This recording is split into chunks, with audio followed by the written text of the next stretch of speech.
الحمد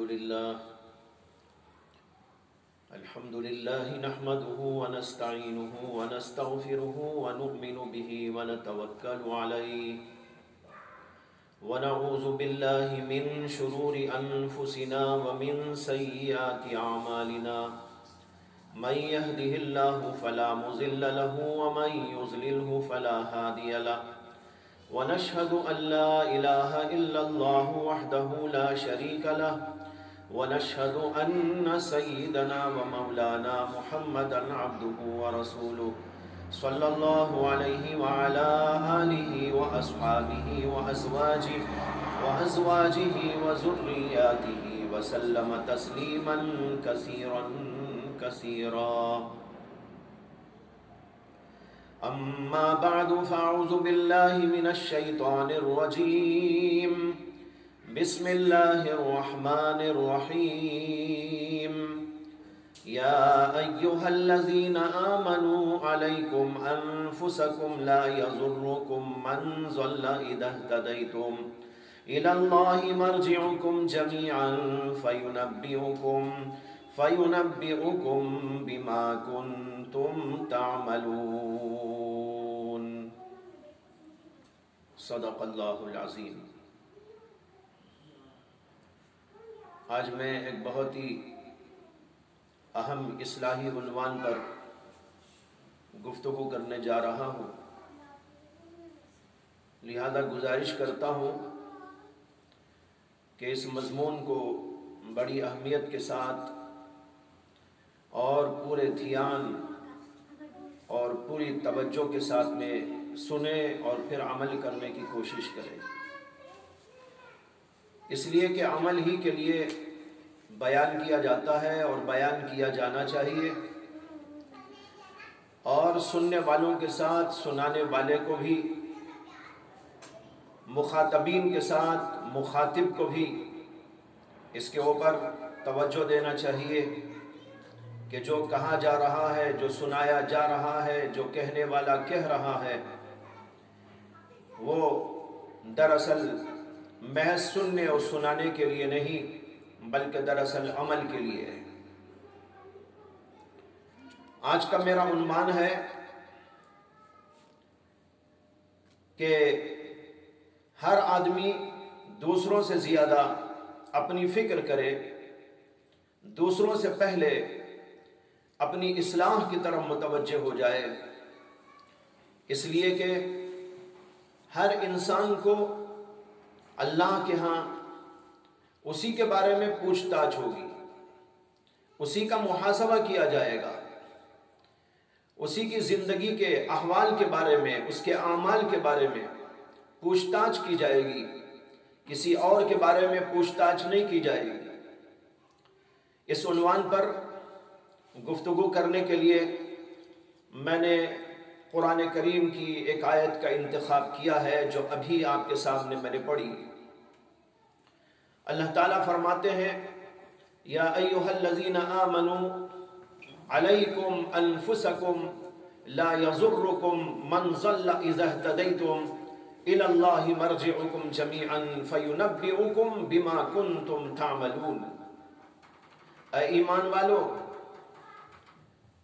تمہارے اوپر لازم ہے کہ تم اپنے نفس کی طرف توجہ دو.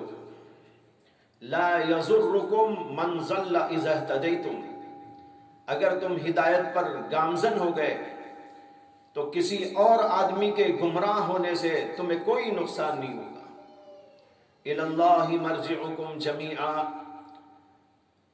اللہ ہی کی طرف تم سب کو لوٹ کے جانا ہے.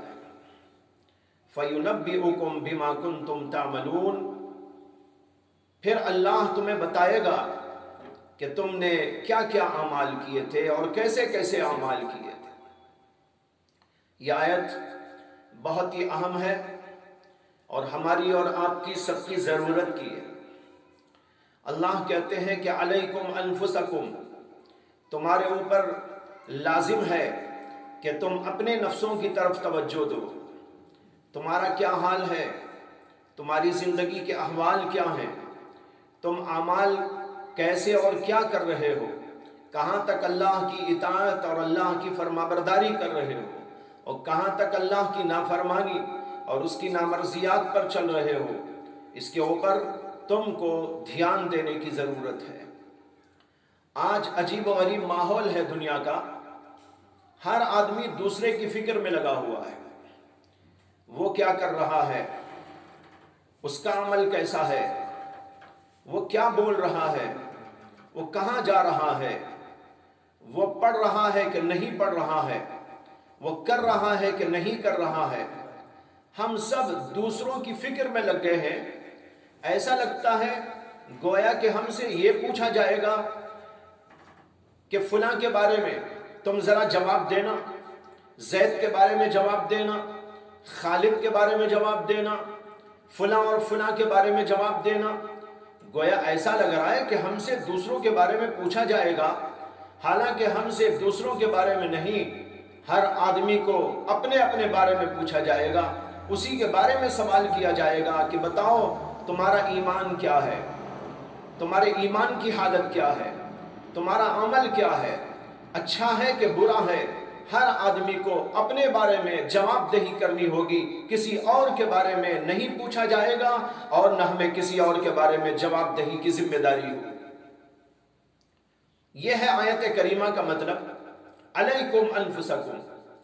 لیکن اس کا مطلب یہ نہیں ہے کہ ہم دوسروں کی اصلاح کی فکر ہی نہ کریں۔ یہ ایک ہے دوسروں کی اصلاح کی فکر کرنا، امر بالمعروف نہی عن المنکر، دوسروں کے اصلاح اور تزکیے کے لیے کوششیں اور محنتیں ہمدردانہ طور پر، غم خارانہ طور پر، پوری توجہ کے ساتھ، یہ اپنی جگہ پر ضرورت ہے، یہ ایک الگ ٹاپک ہے۔ لیکن یہاں یہ نہیں ہم دوسروں پر تنقیدیں کرتے ہیں، دوسروں کے عیوب کو اچھالتے ہیں، دوسروں کے عیوب کے بارے میں گفتگو کرتے ہیں، لیکن ہم اپنے جی پر غور نہیں کرتے، اپنے نفس پر غور نہیں کرتے کہ میرا اپنا حال کیا ہے، میرا اللہ سے تعلق کیسا ہے، میرا رسول اللہ صلی اللہ علیہ وسلم سے تعلق کیسا ہے، میرا قرآن کریم سے تعلق کیسا ہے، اور دین سے میرا کیسا رشتہ ہے، کتنا مضبوط رشتہ ہے، میرا اپنا عمل کیسا ہے۔ اس کے بارے میں غور فکر کرنے والے بہت کم لوگ ہوتے ہیں۔ قرآن کریم اس کی طرف توجہ دلا رہا ہے، علیکم انفسکم۔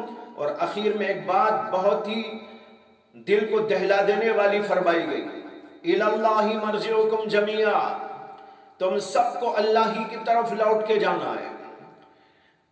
تم بھی جاؤ گے اور وہ بھی جاؤ گے، جن کے بارے میں تم بول رہے ہو، جن کے عیوب کو تم ذکر کر رہے ہو، جن کے بارے میں تم تبصرے کر رہے ہو، وہ بھی جائیں گے اور تم بھی جائیں گے، اور وہاں تم کو بتایا جائے گا فَيُنَبِّئُكُمْ بِمَا كُنْتُمْ تَعْمَلُونَ، کہ تم کیا کیا عمل کرتے تھے اور تمہاری کیا حالت تھی اور ان میں کون کیسا ہے۔ یہ سب باتیں وہاں پر اللہ کھول کر بیان کر دیں گے، تب انسان کو پتہ چلے گا اور اس کی آنکھیں وہاں پر کھلیں گی کہ میں دوسروں کے پیچھے پڑا تھا، لیکن میں نے اپنے بارے میں کبھی غور نہیں کیا تھا، میں نے نہیں سوچا تھا کہ میری نمازوں کے بارے میں پوچھا جائے گا، میرے روزوں کے بارے میں پوچھا جائے گا، میری عبادت کے بارے میں پوچھا جائے گا، میرے تعلقات کے بارے میں پوچھا جائے گا، اور دیگر اور چیزوں کے بارے میں پوچھا جائے گا، میرے نفسانی تقاضوں کے بارے میں پوچھا جائے گا، میری خواہشات کے بارے میں پوچھا جائے گا، میری زبان سے نکلنے والے الفاظ کے بارے میں پوچھا جائے گا، غیبتوں کے بارے میں پوچھ تاچھ ہوگی، حسد اور کبر کے بارے میں پوچھ تاچھ ہوگی، اور پتہ نہیں کیا کیا پوچھ تاچھ ہوگی، ہر چیز کے بارے میں پوچھ تاچھ ہوگی۔ یہ ہے فَيُنَبِّئُكُمْ بِمَا كُنْتُمْ تَعْمَلُونَ۔ بھائیوں، بہت ہی توجہ کے ساتھ اس مسئلے کو لینا ہے کہ ہر آدمی اپنی فکر میں خوب لگ جائے، پورے دھیان کے ساتھ میں لگ جائے، کسی اور کے بارے میں نہ تبصرہ ہو، نہ لب کشائی ہو، نہ غور و فکر ہو، بلکہ ہر آدمی کو اپنی ہی فکر کرنے کے لیے وقت نہیں تو دوسرے کے لیے کہاں سے وقت آ جائے گا۔ اگر کوئی دوسرے کی فکر میں لگ کر دوسروں پر تنقیدیں، دوسروں کے بارے میں تبصروں کے بارے میں لگا ہوا ہے، تو اس کا مطلب یہ ہے کہ اس نے اپنے بارے میں کچھ غور و فکر کرنا چھوڑ دیا ہے، اور اسے آخرت کا احساس نہیں ہے کہ میں نے اپنی آخرت کے لیے کیا تیاری کی۔ اللہ ہم سب کو اس کی طرف متوجہ کر رہے ہیں، علیکم انفسکم۔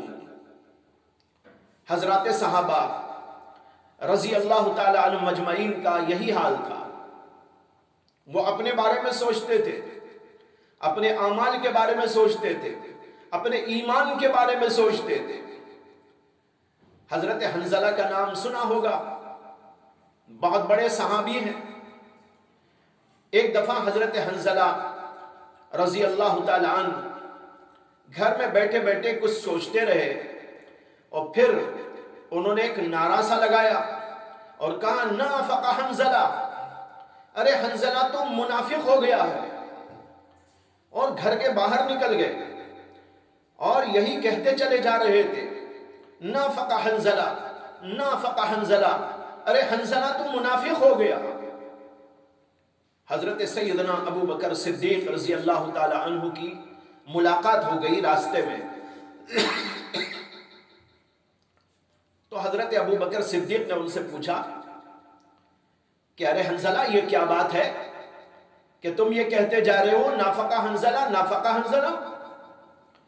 تو حضرت حنظلہ کہنے لگے کہ حضرت بات یہ ہے کہ ہم اللہ کے نبی علیہ السلام کی مجلس میں ہوتے ہیں، آپ کی باتوں کو سنتے ہیں، وہاں پر ایک عجیب کیفیت طاری ہوتی ہے اور ایسا لگتا ہے کہ جنت اور جہنم ہماری آنکھوں کے سامنے ہے، لیکن جب ہم وہاں سے آتے ہیں اور اپنے گھر جاتے ہیں، بیوی بچوں میں لگ جاتے ہیں، کھیل کود میں لگ جاتے ہیں، تو پھر وہ کیفیات اور وہ اثرات ہمارے دلوں میں باقی نہیں رہتے، وہ جذبات ہمارے دلوں کے اندر برقرار نہیں رہتے۔ اس سے مجھے اندازہ یہ ہوتا ہے کہ میں تو منافق ہو گیا ہوں، وہاں بیٹھتا ہوں تو کیا حال ہوتا ہے، گھر میں آتا ہوں تو کیا حال ہوتا ہے، اس کو دیکھ کر میں سمجھ رہا ہوں کہ میں تو منافق ہو گیا۔ حضرت سیدنا ابو بکر صدیق رضی اللہ تعالی عنہ اس کو سننے کے بعد وہ کہنے لگے کہ اے حنظلہ ایسا تو میرے ساتھ بھی ہوتا ہے، میں بھی اسی کا شکار ہوں، چلو ہم چلیں گے اللہ کے نبی علیہ السلام کی خدمت میں۔ اب ذرا یہاں سوچئے کہ حنظلہ بہت بڑے صحابی، اور حضرت سیدنا ابو بکر صدیق کا تو کیا کہنا، وہ تمام صحابہ میں سب سے زیادہ علم والے، سب سے زیادہ تقوی والے، سب سے زیادہ اللہ کے قرب والے، وہ بھی کہتے ہیں کہ مجھے بھی ایسا محسوس ہو رہا ہے، چلو ہم چلتے ہیں اللہ کے نبی علیہ السلام کی خدمت میں۔ چنانچہ دونوں حضرات نبی اکرم صلی اللہ علیہ وسلم کی خدمت اقدس میں پہنچتے ہیں اور قصہ سناتے ہیں کہ ہمارے ساتھ ایسا ایسا ہوتا ہے، اس لیے ہم سمجھ رہے ہیں کہ ہم تو منافق ہو گئے۔ اللہ کے نبی علیہ السلام نے ان کے سامنے حقیقت کو واضح کیا اور کہا کہ تم جس کو نفاق سمجھ رہے ہو، یہ نفاق نہیں ہے، یہ کیفیات کی تبدیلی۔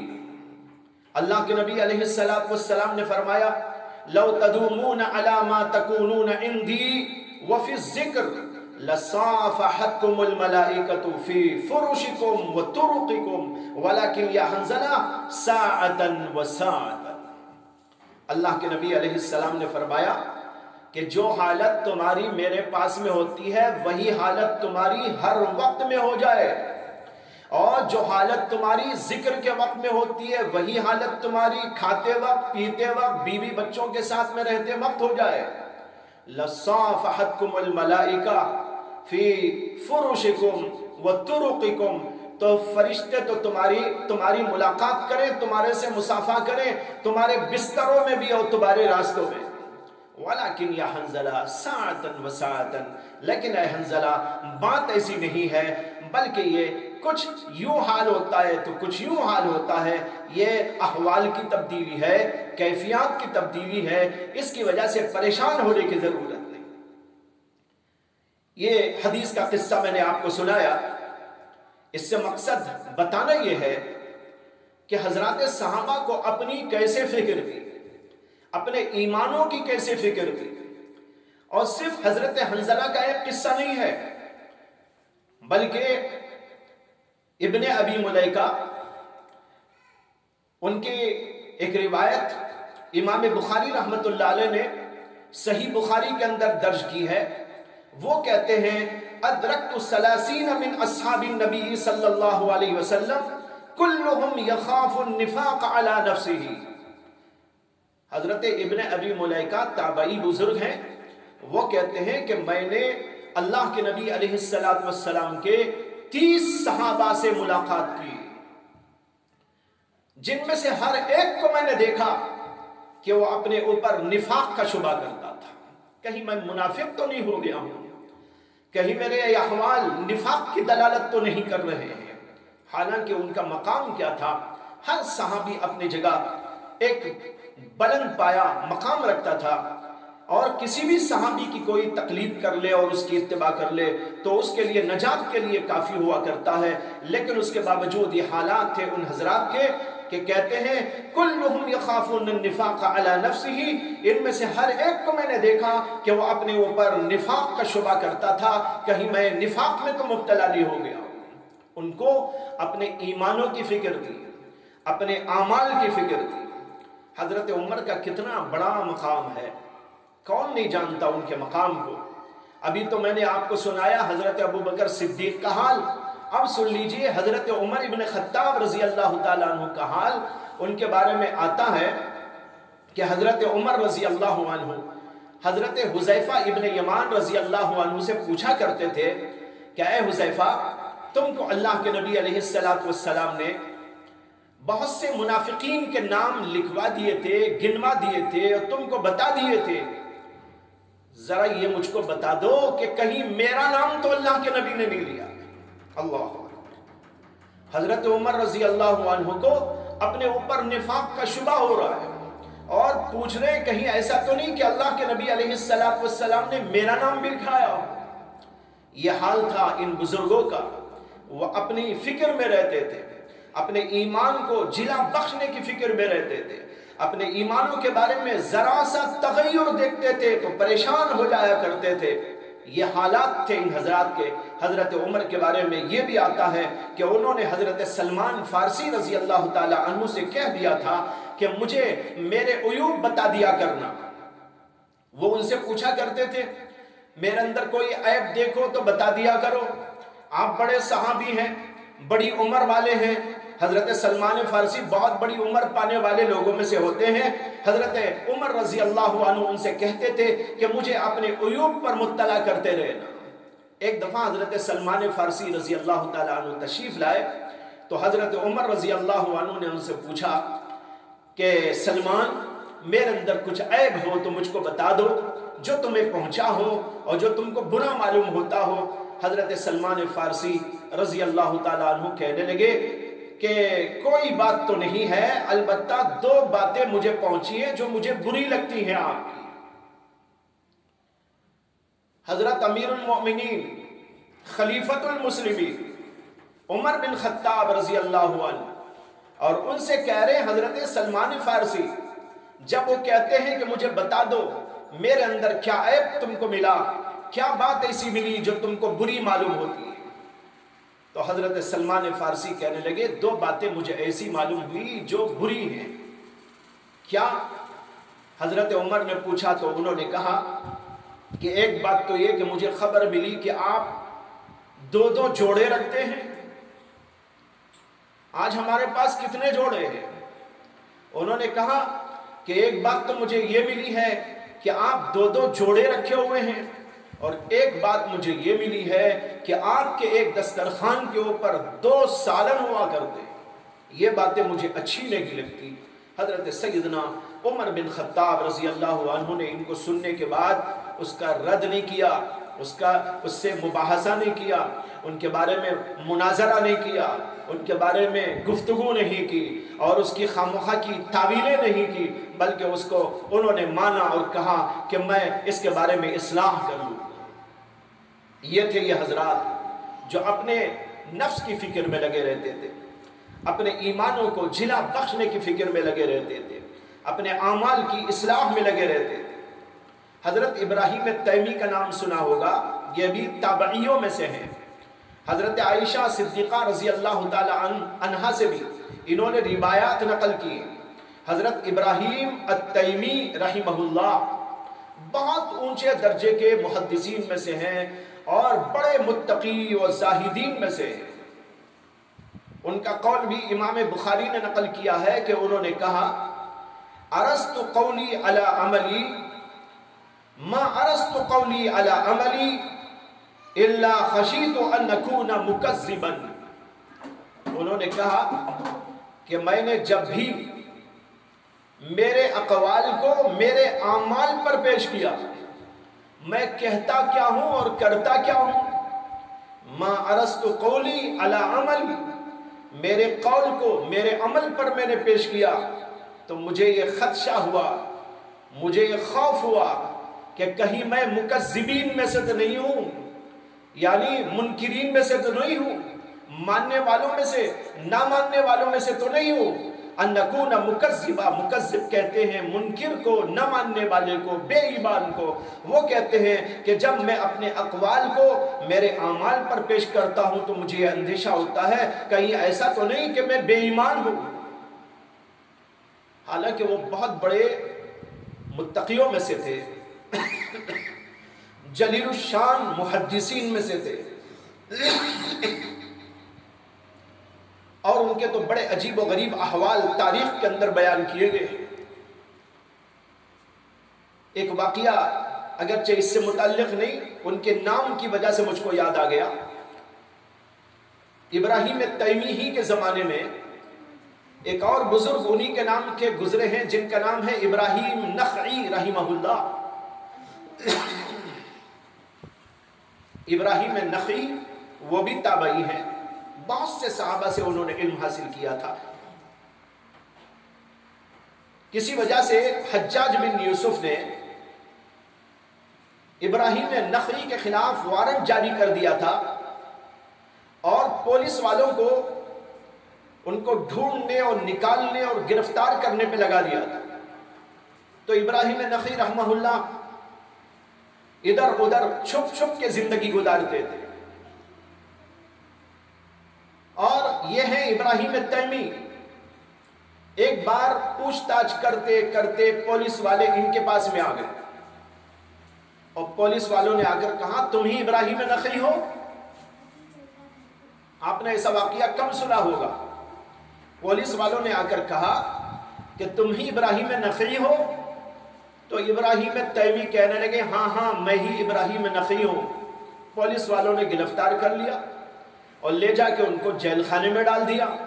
بڑی اذیتیں دی، بڑی تکلیفیں دی، یہاں تک کہ انہی تکلیفوں اور ایذا رسانیوں اور پریشانیوں کی وجہ سے حضرت ابراہیم التیمی کا جیل خانے کے اندر انتقال ہو گیا۔ انہوں نے ایسا کیوں کیا؟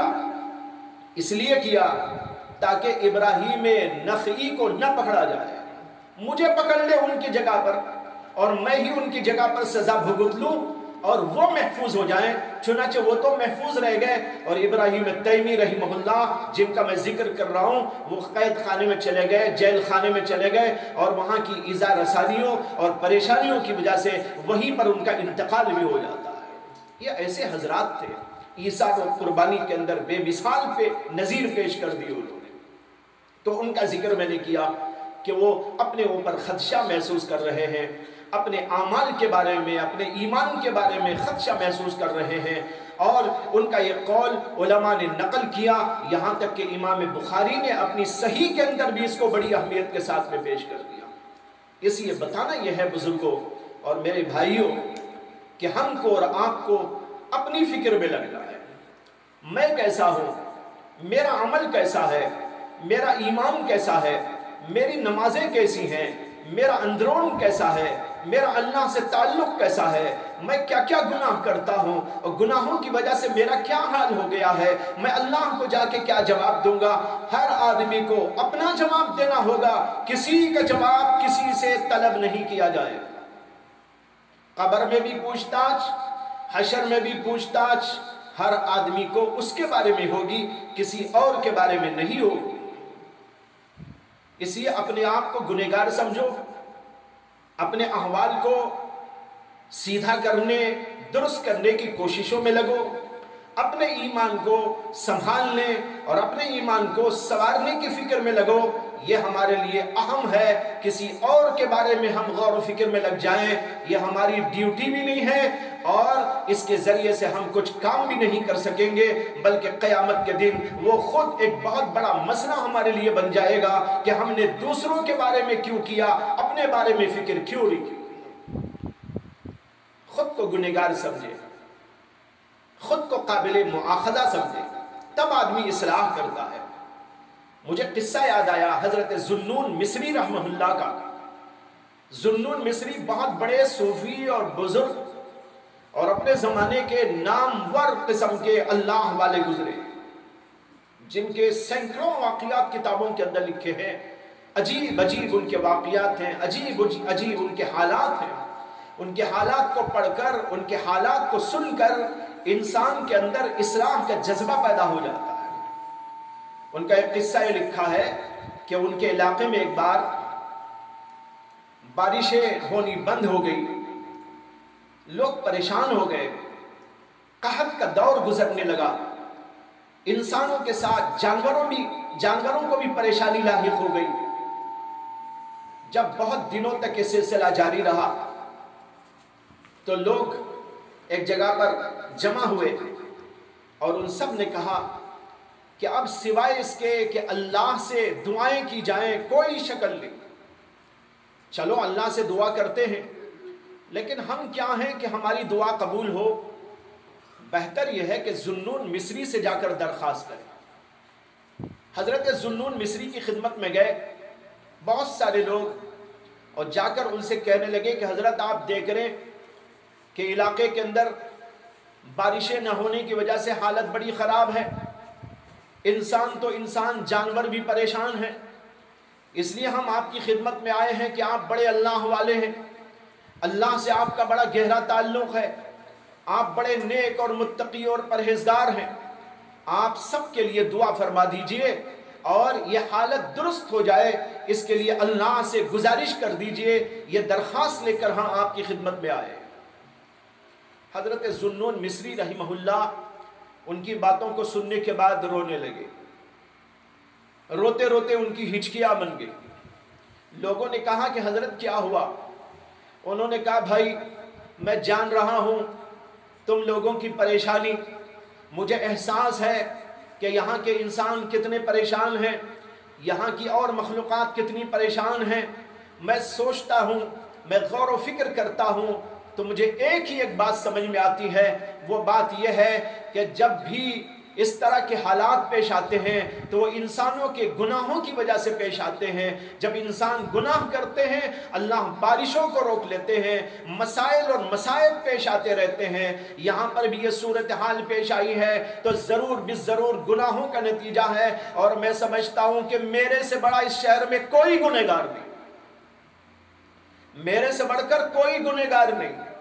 اس لیے تم مجھے اجازت دو تو میں ہی شہر کے باہر چلا جاتا ہوں تاکہ تمہارے اوپر اللہ کی رحمت ہو جائے. یہ حال تھا ان بزرگوں کا. اللہ اکبر. آج ہم لوگ اپنے آپ کو سب سے بڑے متقی، سب سے بڑے عالم، سب سے بڑے فاضل، سب سے بڑے اللہ والے اور سب سے بڑے ایسے اور ویسے سمجھ رہے ہیں، جبکہ یہ حضرات بتا رہے کہ ایک انسان کو اپنے بارے میں کیا سمجھنا. جو آدمی یہ سمجھے گا وہ آدمی تو اپنی اصلاح کرے گا. جو آدمی یہ نہ سمجھے گا وہ دوسروں کے کیڑے نکالنے کی کوششوں میں لگا رہے گا. وہ اپنی اصلاح کیا کرے گا؟ نہ خود کی اصلاح کرے گا نہ دوسروں کی اصلاح کرے گا. اسی لیے اللہ کے نبی علیہ السلام نے حدیث پاک کے اندر ارشاد فرمایا الکیس من دان نفسہ وعمل لما بعد الموت. عقل مند انسان وہ ہے من دان نفسہ، جو اپنے نفس کا محاسبہ کرتا ہے، اپنے نفس کے بارے میں پوچھ تاچھ کرتا رہتا ہے، اس سے حساب کتاب لیتا رہتا ہے. وَعَمِلَ لِمَا بَعْدَ الْمَوْتِ، اور حساب کتاب لینے کے نتیجے میں موت کے بعد والی زندگی کے لیے عمل پیرا ہو جاتا ہے. وہ ہے عقل مند انسان. جو دوسروں کی فکر میں لگ کر اپنے آپ سے بے خبر ہو جائے وہ عقل مند نہیں، وہ بہت بڑا بے وقوف انسان ہے. اسے خبر نہیں کہ آنکھ بند کرتے ہی کیا حالات پیش آنے والے ہیں.